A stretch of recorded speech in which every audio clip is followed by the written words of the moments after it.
Boa noite! Eu espero que estejam felizes em me ver novamente pós Semana da Contabilidade e Administração com excelentes palestras. Eu já tinha falado numa aula anterior que era importante vocês fazerem a anotação e possivelmente na semana 25 eu irei pedir um resuminho daquilo que foi dado nas palestras. Então, por favor, quem não viu, veja. Eu nem sei se vai continuar postado lá, hein? Dá uma olhadinha e tal. Perca não ganhe 20, 30, uma hora e dê uma assistida lá, que possivelmente eu irei pedir um resumo. E sempre procurem, quando for fazer resumo, contextualizar com aqueles assuntos que vocês já viram em sala de aula em RH. Na aula de psicologia, principalmente, tem muita coisa bacana pra gente, tá bom? Na questão também da aula lá da questão sindical, da importância do sindicato, também tem bastante coisa lá que pode ser anotada e pode ser feita uma contextualização com conteúdo de recursos humanos. Falando em recursos humanos, a aula de hoje é de recursos humanos, destinada aos alunos de contabilidade e administração dos primeiros anos da Escola 1º de Maio. O tema de hoje, dentro de recursos humanos, é departamento pessoal, exames médicos. Ah, professor, exame médico é uma coisa muito simples, sim ou não? Sim, para o médico é simples, né? E para que serve esse exame, professor? Justamente para fazer uma avaliação clínica da situação daquele potencial trabalhador ou daquele trabalhador. É nele que o médico consegue avaliar se existem doenças preliminares, se tem doenças em evolução. Perfeito? Nesses exames médicos também é possível, além de ver essa questão física, também ver a questão mental. Tá? Então o médico consegue avaliar essa situação. E para a empresa é importante, professor? Muito importante. Não adianta a empresa querer manter ou contratar um funcionário que esteja doente. Tá bom? Então, para isso que existem os exames médicos. Começamos pelos exames admissional, que é aquele exame que deve ser feito antes que o trabalhador assuma suas atividades. Por que antes, professor? Por que esse exame admissional tem que ser feito antes? Justamente para que seja verificado se a saúde desse funcionário, desse potencial funcionário, está em ordem. Para que depois, se acontecer algum problema de saúde, não venha alegar que a doença ocorreu em função das funções, em razão das funções exercidas dentro da empresa. Então, você faz o admissional, é um exame obrigatório, tem que ser feito, justamente para evitar também golpes, né? Depois eu não gosto de falar isso, que a gente tem pouco tempo. Geralmente nossas aulinhas são 15, 20 minutos no máximo e eu quero manter assim, porque eu sei que está todo mundo cansado, então se começar devagar, vai longe. Então, mas só para falar para vocês que o governo também exige esse exame admissional justamente para evitar golpe com previdência. Tá? Ou seja, que a pessoa que já está doente, ela ficha, ela pisa na empresa e depois pede o auxílio-doença. Tá? Sério, professor? Sério. Então, a pessoa nem completou o mês já pode pedir auxílio-doença? Pode. Tá? Então, de repente, a pessoa já tem problema cardíaco. Aí pisa na empresa, tem um ataque de cardíaco, vai falar que foi em razão da função exercida, vai querer encostar.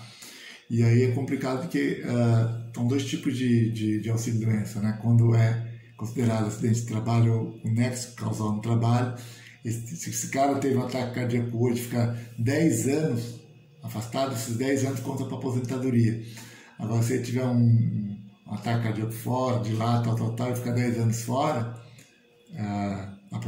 de auxílio-doença, esses 10 anos não contam. mas a gente vai falar mais para frente.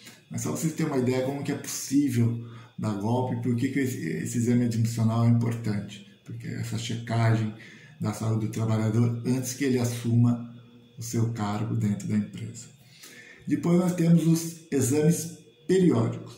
Aí são duas situações, tá, turma? Tem aqueles que são expostos a risco, agravamento pela ocupação, que ele faz, então ele pode ter uma doença ocupacional, ou aqueles que tenham doenças crônicas.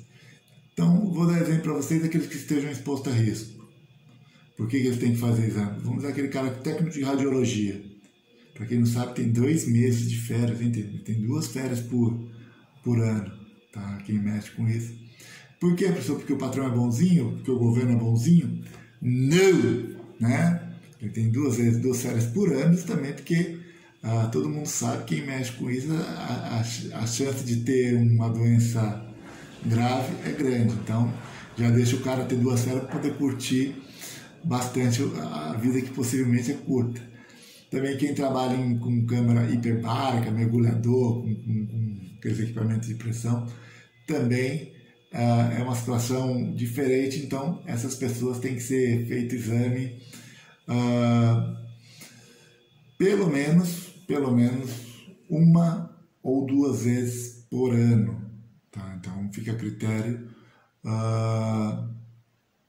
do médico responsável pela saúde ocupacional dentro da empresa, pelo sistema de saúde ocupacional dentro da empresa. E temos também as outras situações. Não, tem outro também aqui que tem que falar também, que tem que ser anual, minimamente anual. Trabalhador com menos de 18 anos ou com mais de 45, ou seja, as crianças e aquelas pessoas que já estão na melhor idade também tem que fazer esse exame anualmente, pelo menos 1 vez ou 2. E os outros, professor? Aquelas pessoas que têm entre 18 e 45 anos, ou seja, os jovens, aquela faixa etária de professor ainda se encaixa, esse é obrigatório fazer, mas com um lapso temporal bem maior. Esses são 2 anos para fazer esse periódico. Professor, eu já trabalho na empresa, já tem 10 anos, professor, nunca fiz um periódico.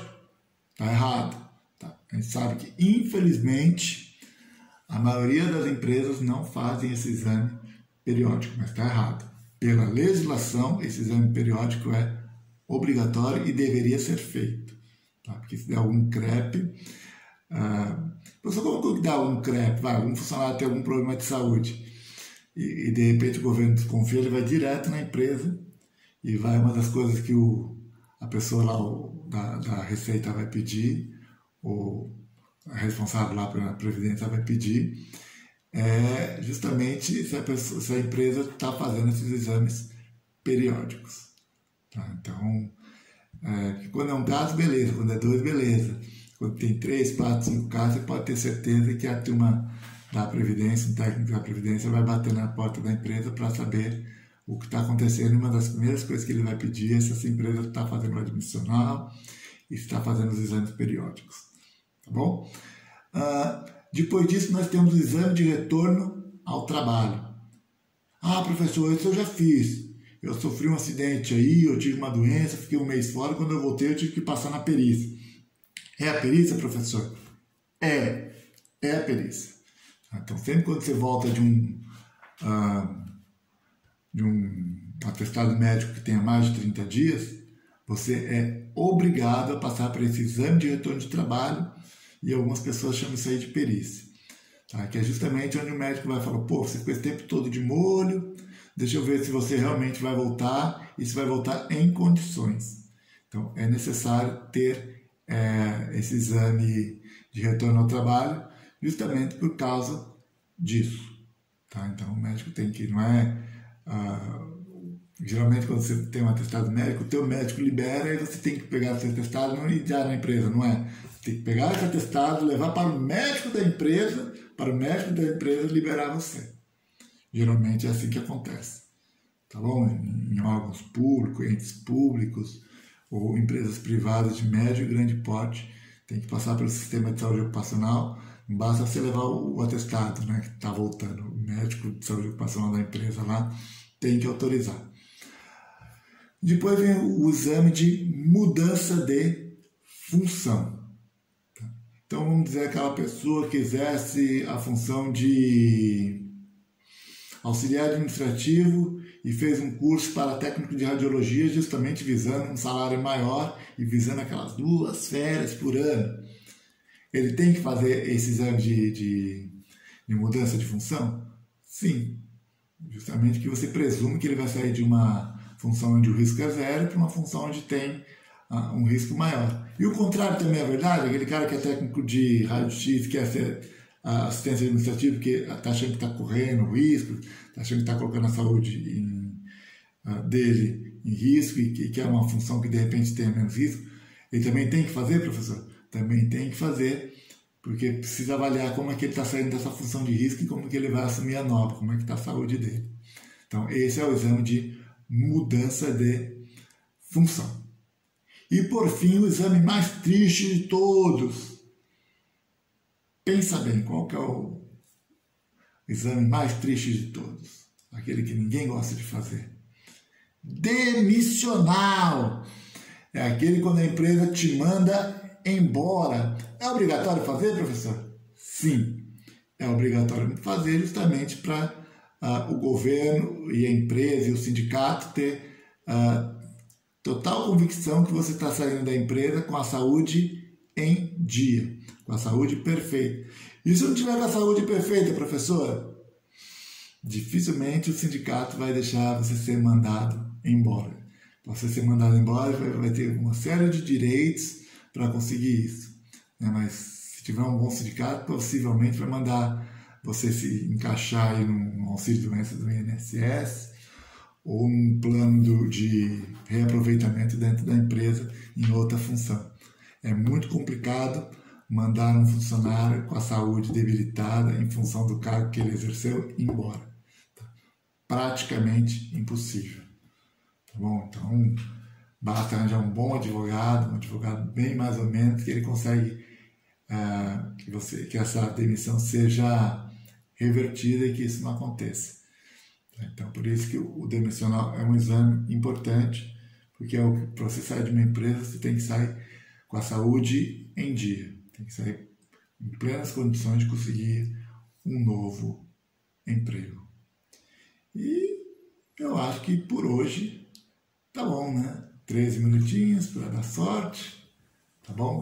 Espero que vocês vão lá dar uma olhadinha na página da escola, que foi montada com todo carinho pelo professor Ricardo e pela professora Márcia, e já comecem já adiantando o expediente aí para a aula 25, tá bom? Até mais.